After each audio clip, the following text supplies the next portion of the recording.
이제 더 넘어가겠습니다. 이제 여기서부터 이제 문제죠. 여기서부터 문제. 사람도 말입니다. 어떤 사람을 만나면 듣도 실도 없는 사람이고, 만나면 이상하게 꼬이는 사람이 있어요. 나를 꼬이게 하는 사람이. 그 기운을 많이 소모하게끔 하는 사람이 있습니다. 실제로. 약도 그런다는 거예요. 약도. 그럴 때는 같이 쓰지 말아라. 그 말이에요. 같이 쓰지 말아라. 기운이 빠지면. 이거 상 왜야? 이거 두려워할 외자입니다. 두려워할 왜. 근데 두려워할 외인데 이거하고 똑같아요. 결론은. 저게 상살이라고 지금 해놨는데 저게 주질 쇠로도 있습니다. 상쇠가 말이에요. 우리가 상쇄시킨다고 말이에요. 저게 살을 상쇠로 된거예요. 똑같아요. 그러니까 생각은 반화를 죽여요. 생반화를. 쇠요. 반화는 생각을 외해요. 꺼린다. 그 말하고 똑같아요. 결론은 똑같은 얘기예요. 결론은 똑같은 얘기예요. 예를 들면 그런 거겠잖아요. 따뜻한 성질을 써야 되는데 찬성질을 넣어버려. 그러면 따뜻한 성질이 어떻게 했죠? 떨어지겠잖아요. 기능이. 찬성질을 가지고 지금 염증을 잡고 이렇게 해야 되는데 거기다 뜨거운 약을 써버려 같이. 이론적으로는 그래요. 근데 봐보세요. 인간사도 다 나 칭찬을 이거 박수 쳐주고 막 똥구멍 긁어주고 좋을 것 같잖아요. 그 사람 배려버린다니까. 배려버려. 때로는 우리 요 나주 김건희가 한 번씩 이렇게 내전 한 번씩 쏴줘야 돌아간단 말이에요. 세상이. 세상이 참 똑같아. 그래서 한약도 실전에서는 그렇게 씁니다. 실전에서 그랬어요. 예를 들면 이렇습니다. 이제 인터넷 조회하시거나 기억나시는 분들 그냥 들으세요. 뭐 조회해봐도 되고요. 육미지황원이라는 관계가 있다고 했어요. 팔미지황원이 있고 이게 소위 말하는 콩팥을 좋게 하는 기본 단계라고 했죠. 이제 부자 육계가 들어갔냐 안 들어갔냐 차이인데 거기에 자세히 보시면 감초가 빠져있어요. 감초가 빠져있어요. 이 감초라는 놈 말이에요. 약방이 감초란 말이에요. 요놈이 아까 인경약 잠깐 공부했나요? 무릎으로 꽂고 간 놈은 우슬이요. 허리 쪽으로 데리고 간 놈은 두충이고 막 그런단 말이에요. 감초는 이 중초로 갖고 와요. 중초로. 그러니까 요놈은 하초로 콧발 쪽으로 약성을 끊고 내려가려고 지었는데 감초가 이리 갖고 와거든요. 그러니까 약성을 이리 찍었어요. 또 이제 또 다른 각도로 설명을 하는 거예요. 약방의 감초는 조금만 쓴다고 했죠. 그 좋은 걸 모든 약을 독을 없애주고 조화롭게 해주고 그런다는데 그 좋은 걸 왜 조금만 쓰라고 해요? 이 부작용이 있잖아요. 부종이 있었어요.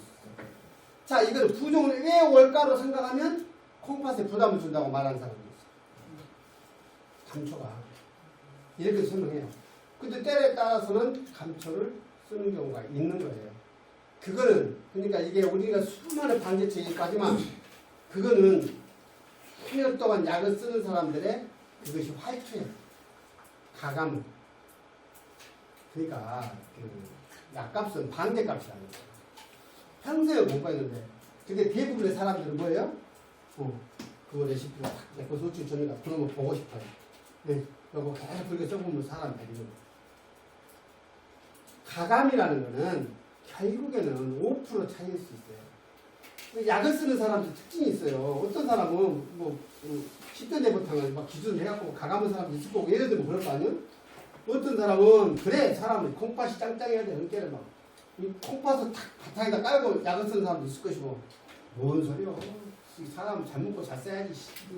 그래 그냥 입맛 돌게 해갖고 병이 치료되는 것이지 해갖고 비기능을 기준으로 놓고 쓰는 사람도 있을 거죠. 예를 들면 다 다를 수 있어요. 근데 이론적으로는 우리가 원리를 보는 거예요. 아, 원리는 이렇다? 여기에서 가감하는 건, 그거는 이제, 그 사람이 어떤 임상 경험에 따라서 다른 겁니다.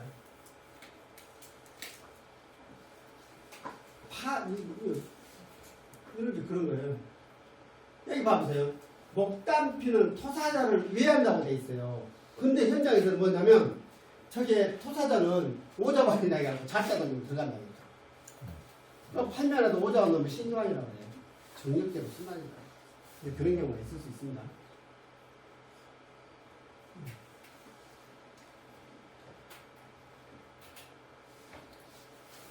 이제 상5는 최악이죠.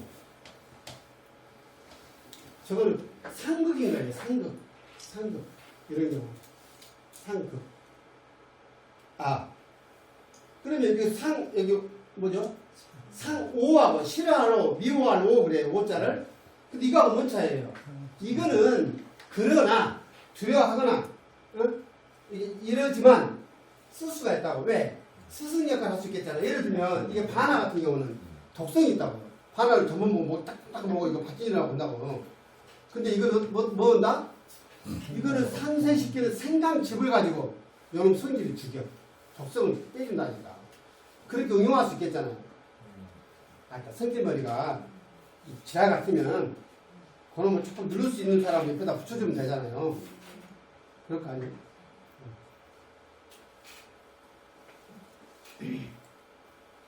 이런 식으로 가셨어요? 그래요. 상호는 미워할 때 이게 서로 상극인 거예요.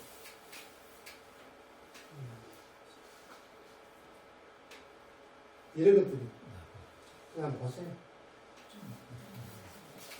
이제 나복자 같은 경우는 이런 거죠. 저기 나복자는 뭐예요? 무시죠, 무시. 저 소화제로 써요, 소화제로. 생선 같은 거 먹고 소화 안 될 때 나복자를 쓴다고 되어 있는데요. 근데 되게 보면 저렇게 피해라고 하는 게 뭐예요? 기본적으로 이런 모든 약재를 먹을 때 우리가 하나 먹을 때 피해라는 것들 있죠. 그런 개념을 일단 뭐 피해라고 하던가요? 성질이 찬 음식. 그 다음에 기름진 음식. 요즘으로 말하면 가공식품. 튀김. 근데 요즘 애들을 약 먹일 때 그런 거 개가하면 먹으려면 한 놈도 없어. 대부분의 적어도 식사를 다 편의점에서 다 해결한다니까. 편의점 가면 다 가공식품이에요. 기름이 다 튀기고. 세상이 바뀌었어. 그러니까 이거는 원칙은 이렇다는 우리가 공부를 하고 있는 거예요. 이렇게 상호는 서로 극각적인 거예요. 상반은 그것뿐만 아니라 풍파가 일어나는 게 말이에요. 풍파가 일어나.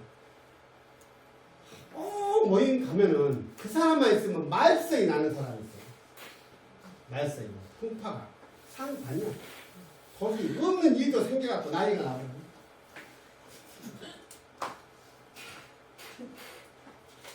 기본 반개에 보면 이런 것들이 다 빠져서 되어 있습니다. 근데 여기서 보면 이런 것은 오두나 감수 이런 것들은 독성이 굉장히 강한 것들이에요. 선생님들이 쓸 일도 없어요. 이런 것까지 갖지 않아도 됩니다. 우리 생활 주변에서 선생님들이 접할 수 있는 모든 약들은요, 이거하고 아무 상관없는 것들이 대부분. 여기서 뭐만 필요하면 된다? 예를 들어서 나는 몸이 너무 차서 따뜻한 기운을, 도움을 받고 싶을 때 뭐가 있는지 없는지 우리가 확인하면 된다? 요놈이 성질이 찬지 안 찬지 책을 딱 보면 나와 있어요. 성질을 차지하면 빼면 되잖아, 그거를. 그러잖아요? 근데 또 이런 게 있어요. 나는 이 약을 꼭 써야 되겠는데 너무 성질이 강해. 그러면 어때요? 그거를 눌러주는 약을 같이 조금 병합해서 쓰는 거예요. 아, 이거 말이 더 어렵습니까? 네. 생각하세요. 멀리만 보시네. 이거 갖고 먹고 살 거 아니잖아. 여기 나왔네, 이제. 그책 좀 넣으면 되잖아요, 그냥. 아, 그래. 그래서 저렇게 참, 저 정도 다음 나요. 우리가 뭘 끓였어, 약물을 끓였을 때, 어떤 건 탕이라고, 어떤 건 차라고 그래. 뭔 차이라고요? 연하고 진하고. 에이. 아니, 한번 해봐요. 안 돼요. 뭐는 탕이고 뭐는 차요? 우리 많이 먹는 거 있잖아. 쌍화탕하고 쌍화차는 뭔 차이? 그러면 쌍화탕은 겁나 지는 놈이고 쌍화차는 안 지는 놈이야? 우린 놈이야, 우린 놈이야. 더 많이 그거를 응. 하고 이렇게. 어떻게 하고 있어? 탕이. 더 오랫동안. 어떤 차고. 탕은 약입니다. 약. 아, 약. 차는 차는 음료. 야, 식품이야. 응? 음료. 그래서 다방에서는 탕을 팔아요, 차를 팔아요. 차를 팔아요. 그래서 쌍화차를 파는 거예요. 쌍화탕 파면 지혜 갈 수 있어. 아, 아니 말이 그래 말이. 그래서 이게 잘했어요. 차라고 하는 건 일상에서 나누는 음료 개념이잖아요. 그래서 방제책에 보면 삼기음이라고 해서 이 마시음자로 되어 있는 방제들이 있어요. 실제로 음이라고 붙은 것이 있어. 대금 음자, 음자 마시음자는 것은 저런 것은 약성이 아주 평이하니 저거는 아무 때나 물처럼 마셔도 된다 그 뜻입니다. 예.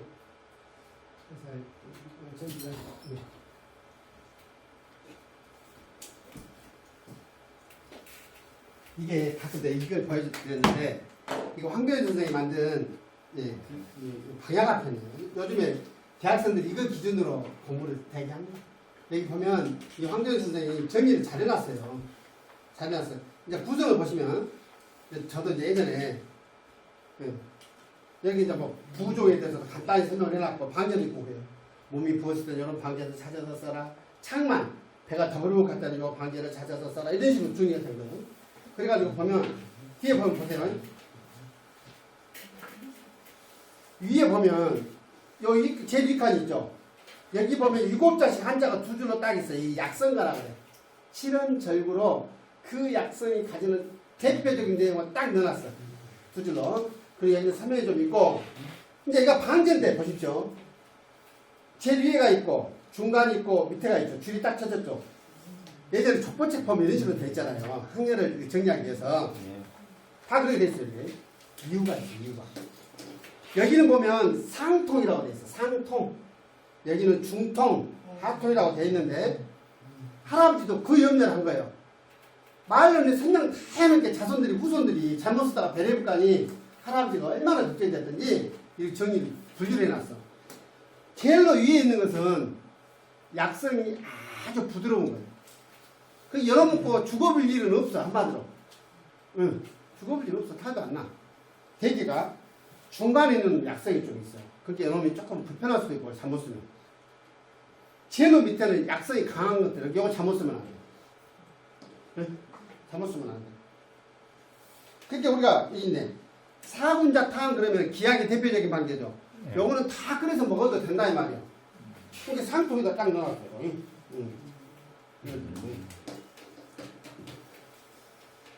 하여튼 그래요. 근데 대표적으로 우리는 피할 게 이런 거잖아요. 너무 찬 약은 청량을 시키지만 부작용이 뭐예요? 몸을 차게 해볼 수 있겠잖아요. 대표적인 게 항암치료가 그래요. 항암치료가 엄청나게 강력한 항생제를 쓰기 때문에 이게 그 암세포는 요놈을 조금 줄일 수는 있지만 전체적으로 내 몸을 어떤가? 얼음덩어리가 돼가더라고요. 그렇게 항암치료 오래 받는 사람은 몸이 추워서 그냥 어쩔 줄 몰라.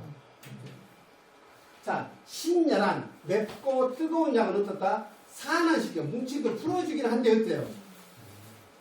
기력을 너무 억지로 돌려보니까 어때요? 기력을 낭비해요. 그러니까 박하 같은 것이 덜하니까. 박하 먹은 이유가 뭐라고요? 밥 먹고 나서 물론이 피곤해. 그러니까 박하 하나 먹으면 그냥 기운이 확 도는 거예요.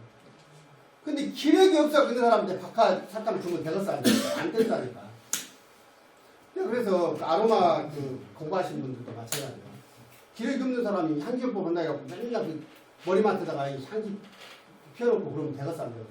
안 되는 거예요. 차 안에 한참 넣어갖고 다니죠. 향기 나는 거. 큰일 날 수 있어. 이제 큰일, 야, 이렇게 말하면 안 되지. 아이, 그러나 공부인데. 안 돼, 안 돼. 왜 안 돼요? 기운이 이렇게 짱짱한 사람들은 괜찮습니다. 저렇게 머리 위에 기운이 묻혀있는 사람은 풀어줄 수도 있겠지. 근데 기운이 약한 사람은 계속 향기가 기운을 돌려버리면 어떻게 돼요? 기운 빠져. 안 되지. 기운이 더 빠져요. 그러지. 그 한약들 좋아하시는 분들은 천공 한 쭈쭈가 만들어. 그 한약재로 막 그 향락 만든다고 그런 것도 하고 그래요. 이제 이런 거예요. 상반 상호에 해당되는 거 배합에 금기하고 하지 말고. 이제 임신 중은 흥분제가 있어, 흥분제가. 천국 같은 거. 향난 거, 역시. 사양 이런 거. 그리고 뭐예요? 공진단 같은 거, 임신부들은 그대로 안 먹는 게 좋겠잖아요. 흑임말 이런 거. 자궁을 흥분시키거나 수축시키는 자녀. 이게 도인, 웅인. 도인 이런 것은 뭐예요? 부산 이런 것은. 다 빼주는 약이에요, 빼주는 약. 빼주는 약이에요.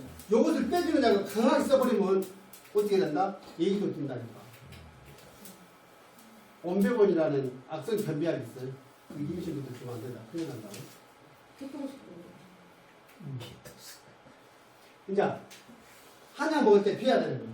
이제 그 방지에서 보세요. 잠깐 그런 거지. 기름 있는 거 비린내 나는 거. 이거 기름기 많고 비린내 나는 거 평소에 먹는 거예요. 안 먹는 거예요. 옛날 기준에서. 요새는 수시로 먹으니까.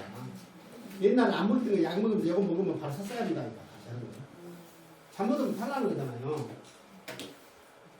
자, 몸에 차서 있는 것을 찬 음식은 안 쓰는 거예요. 왜? 몸에 찬 것을 올리기 위해서는 따뜻한 약을 써놨는데 거기다 찬 것을 계속 먹이면 되겠어, 안 되겠어? 안 되겠죠. 맵거나 기름진 거. 열성은 뭐예요?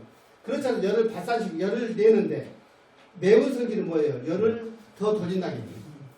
그래도 열 때문에 죽겠는데 거기다 매운 걸 더 먹어.